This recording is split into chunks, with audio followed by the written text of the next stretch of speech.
La médiathèque de Toulouse est investie par le bestiaire de Grégoire Solotareff, grande plume et magnifique pinceau de la littérature jeunesse. Ces animaux sont habillés, pensifs, perdus dans le monde ou curieux de le découvrir.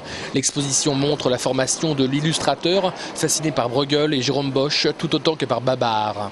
Il aime les personnages hybrides, les cauchemars inventifs, la monstruosité. C'est l'anti-héros, c'est la solitude, c'est la solitude de la différence, la peur de la différence des enfants. Ça concentre énormément de choses comme ça.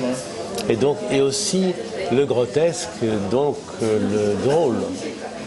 Et c'est vrai que moi je suis toujours fasciné par cette dualité grotesque-beauté.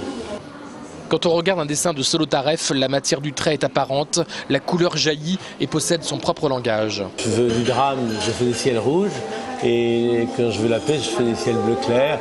C'est pas extraordinairement original, mais disons que suivant l'utilisation qu'on en fait, la dose qu'on en fait, on arrive à avoir une espèce de langage entre les lignes, si on peut dire, du texte qu'on écrit.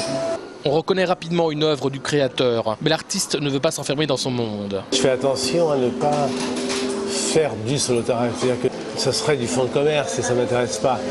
C'est le défaut de beaucoup d'illustrateurs, évidemment, d'utiliser ses munitions et sa force pour creuser son sillon. Moi, j'aurais plutôt tendance à chercher toujours quelque chose. Quand je dessine des animaux, il y en a qui me correspondent, d'autres qui ne me correspondent pas. Et j'essaie chaque fois de rapprocher de mon caractère tous les personnages que je fais. Jusqu'au 24 mai, que vous ayez 5 ou 105 ans, que vous soyez beau ou laid, l'exposition Solotareff, intelligemment scénographiée, vous fera sourire de façon poétique.